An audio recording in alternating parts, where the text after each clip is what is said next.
जय हिंद दोस्तों, मैं रणधीर अधीर एग्रीटेक के आपके यूट्यूब चैनल में आपका फिर से स्वागत करता हूं।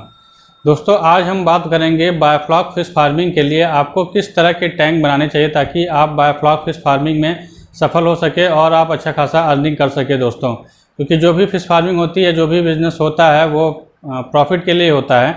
तो आपको ये जानना ज़रूरी है कि आप जो भी नए फार्मर्स हैं या पुराने हैं, उनके लिए ये वीडियो बहुत ज़्यादा महत्वपूर्ण होने वाला है दोस्तों। तो वीडियो को अंत तक देखिएगा। इस वीडियो से आप ये जान पाएंगे कि बायोफ्लॉक फिश फार्मिंग करने के लिए आपको किस तरह का टैंक बनाना चाहिए। क्योंकि दोस्तों इस समय गवर्नमेंट सब्सिडी फिर से ओपन हो गया है और मेरा लास्ट वीडियो आपने देखा था सब्सिडी के ऊपर, जिसमें मैंने बताया था 25 जून से, लेकिन ये डेट चेंज हो चुका है और 1 जुलाई से 15 जुलाई तक का इसका डेट रखा गया है। 1 जुलाई से ओपन होगा, लास्ट डेट इसका 15 जुलाई रखा गया है, जिसमें दोनों तरह के टैंक निर्माण के लिए सब्सिडी दिया जा रहा है। अब छोटे टैंक्स जो 4 डायमीटर 5 डायमीटर वाले टैंक होते हैं, उनके लिए भी इसमें सब्सिडी रखी गई है। और एक जो पॉन्ड लाइनर सेटअप है, बड़ा सेटअप है एक ही टैंक का, उसके लिए भी इसमें सब्सिडी रखा गया है।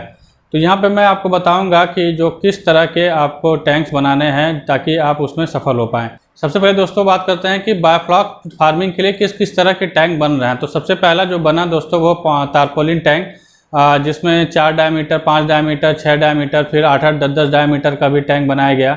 दूसरा दोस्तों बना सीमेंट टैंक। सीमेंट टैंक जो है उसका कोई साइड डिसाइड नहीं था, लोग अपने हिसाब से बड़ा छोटा बनाते गए। कोई राउंड बनाया, कोई स्क्वायर बनाया, किसी ने रेक्टेंगल बनाया, तो वो भी सीमेंट टैंक भी बनाया गया। तीसरे नंबर पे आया दोस्तों लास्ट में पॉन्ड लाइनर सेटअप। तो पॉन्ड लाइनर सेटअप, इन तीनों में क्या डिफरेंस है वो भी मैं बताता चलूँ। पहले तीनों में दोस्तों सबसे ज़्यादा जो फ़र्क पड़ रहा है वो है कॉस्टिंग का। कॉस्टिंग इसलिए क्योंकि आप सीमेंट टैंक की तरफ जाते हैं तो वहाँ पे इस समय 4 से 5 रुपये पर लीटर का खर्च आता है। मैं आपको लीटर से कैलकुलेट करके बता दूँ, ये आपके लिए आसान हो जाएगा कैलकुलेट करने में। और वहीं अगर आप तारपोलिन टैंक बनाते हैं तो उसमें आपका 2 छोटे टैंक्स हैं तो 2-2.5 रुपये तक आ रहा है। और थोड़ा बड़े टैंक की तरफ आप जा रहे हैं जो 8 डायमीटर के ऊपर है, 8, 9, 10, 12 इस तरह का, तो वहाँ पे आपका 2 रुपये पर लीटर खर्च आ रहा है। वहीं दोस्तों जबकि आप पॉन्ड लाइनर सेटअप बनाते हैं, पॉन्ड लाइनर सेटअप बनाने में आपका जो मैक्सिमम है वो सब कुछ जो खर्च है लेके 1 रुपये, अगर आपका थोड़ा सा मैनेजमेंट अच्छा है और आप खुद उसको बना सकते हैं तो वो 70 से 80 पैसा ही पड़ रहा है पर लीटर। लेकिन ये मैक्सिमम 1 रुपये में आपका हर हाल में तैयार हो जाएगा अगर आप किसी वेंडर से भी कराते हैं तो इतना ज़्यादा डिफरेंस है दोस्तों तीनों टैंक्स के बनावट में। चलिए दोस्तों बात करते हैं दूसरे पॉइंट की, वो है ग्रोथ का इशू बहुत ज़्यादा है छोटे टैंक्स में। जो तारपोलिन टैंक हम बनाते हैं, अगर आप 8 डायमीटर 10 डायमीटर का ही बना रहे हैं तो उसमें हम लोग क्या कर रहे हैं कि उस 10,000 लीटर के अकॉर्डिंग ही फिश को स्टॉक कर रहे हैं। अगर हम 10,000 लीटर में मैक्सिमम 400-500 बच्चे को स्टॉक कर रहे हैं तो उसी के कैलकुलेशन को ही रख के हम उसमें भी 8 डायमीटर या 10 डायमीटर के टैंक में स्टॉक कर रहे हैं। तो कहीं ना कहीं वो डेंसिटी वापस वहीं पहुंच जा रही है। अगर आप थोड़ा बड़ा भी सेटअप का अपना टैंक बना ले रहे हैं तब भी आपकी डेंसिटी उतनी ही हो जा रही है, और डेंसिटी उतनी ही होने की वजह से ग्रोथ का इशू वहाँ भी आ रहा है। लेकिन यही चीज़ अगर आप सीमेंट की तरफ जाते हैं दोस्तों, तो सीमेंट में ये है कि आप बड़ा बना के ग्रोथ ले सकते हैं। जितना बड़ा टारपोलिन टैंक बनाना है उतना बड़ा सीमेंट भी बना सकते हैं, लेकिन सीमेंट में कॉस्टिंग बहुत ज़्यादा आ जाएगी। अगर मैं बात करूँ 5 लाख लीटर के एक सेटअप का, तो 5 लाख लीटर का अगर आप सेटअप बना रहे हैं तो 5 चौक 20 लाख, यानी 20 लाख रुपये आपको एक टैंक बनाने में खर्च करना पड़ेगा। और उतने ही पैसे से अगर आप पॉन्ड लाइनर सेटअप की तरफ जाते हैं तो उतने ही पैसे, मान लीजिए अगर आप 20 लाख खर्च कर रहे हैं तो उतने में आप 10 लाख लीटर का सेटअप तैयार कर लेंगे और साथ ही साथ फार्मिंग भी कर लेंगे। दोस्तों जो पीछे वीडियोस देख पा रहे हैं दोस्तों, ये फाजिल नगर सेटअप का है हमारे, और इस पर 2 टैंक हमने बनवाया है 5-5 लाख लीटर का। तो इस तरह के आप 2 टैंक सेटअप बना सकते हैं बायोफ्लॉक फिश फार्मिंग के लिए, और साथ ही साथ आप उसी 20 लाख रुपये में फार्मिंग भी कर सकते हैं।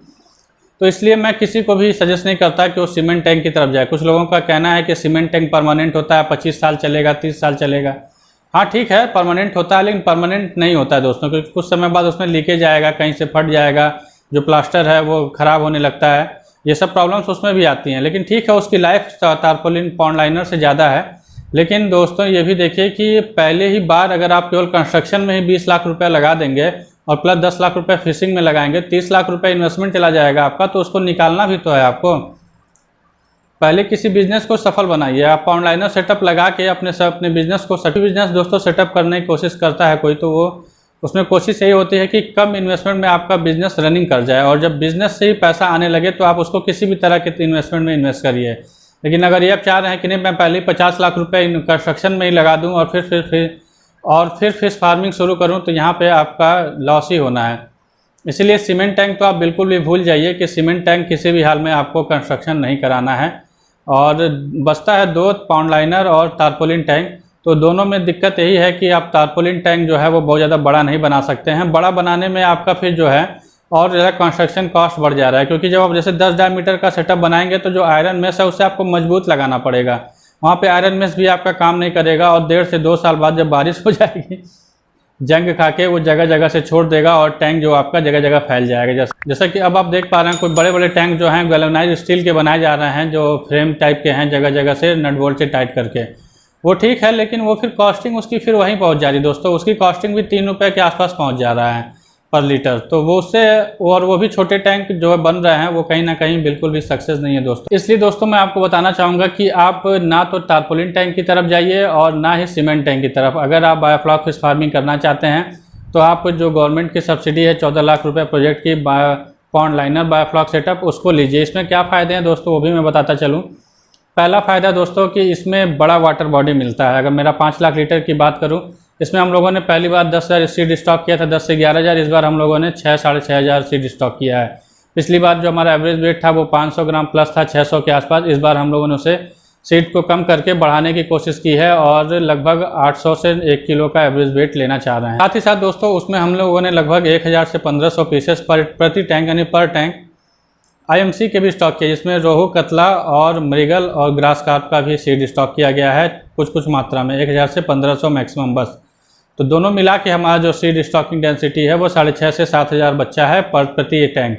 और इसमें यह भी फ़ायदा हो रहा है कि जो IMC का सीड हम इसमें स्टॉक कर पा रहे हैं उसका भी ग्रोथ कुछ ना कुछ 500, 700, 800 ग्राम हम लोग ले पा रहे हैं। पिछली बार हम लोगों ने डाला था तो जिसका ग्रोथ हमें मिला, इसलिए इस बार हम लोगों ने उस पर थोड़ा सा ज़्यादा सीड डाल के चेक किया है और अपना जो मेन सीड है रूपचंदा का उसे कम किया है।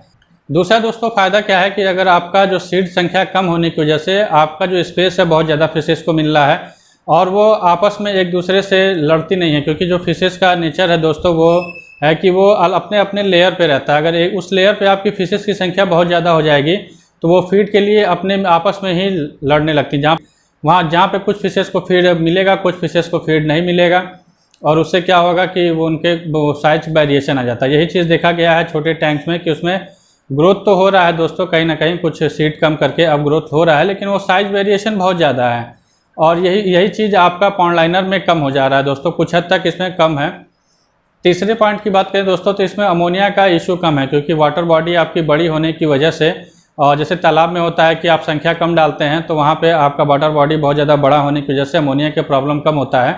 वैसे ही यहाँ पे आपका वाटर बॉडी सीड की संख्या से अधिक होने की वजह से आपका इसमें अमोनिया का भी प्रॉब्लम कम है। और जब अमोनिया की प्रॉब्लम कम है दोस्तों तो आपको मोलेसियस पे, प्रोबायोटिक्स पे कम खर्च करना पड़ रहा है। जहाँ पे आप 10 टैंक लगाते हैं और उसमें बहुत ज़्यादा मात्रा में आपको मोलेसियस खर्च करना पड़ रहा है, उसकी अपेक्षा यहाँ पे हमें बहुत कम मोलेसियस का यूज़ करना पड़ता है, जिससे हमारा जो है प्रॉफिट परसेंटेज बढ़ता है। इस चीज़ का कैलकुलेशन नहीं होता है, आप देखेंगे तो थोड़ा थोड़ा करके गुड़ का जो रेट है वो बढ़ गया है, 35-40 रुपये पर केजी पड़ रहा है, और वो हमें कहीं ना कहीं हमारे जो फार्मिंग बजट को बढ़ा देता है।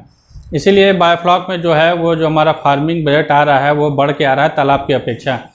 थोड़ा सा FCR का भी अगर फ़र्क पड़ भी जा रहा है दोस्तों तो वो कहीं ना कहीं जो ये सब चीज़ें हम डालते हैं, प्रोबायोटिक्स और गुड़ वगैरह, और रेगुलर मात्रा में नमक और चूने का इस्तेमाल करने की वजह से ये जो हमारा फार्मिंग कॉस्ट है वो तालाब की अपेक्षा थोड़ा सा बढ़ जा रहा है। इसीलिए हमें फंगेसियस करने में ज़्यादा प्रॉफिट नहीं आ रहा है।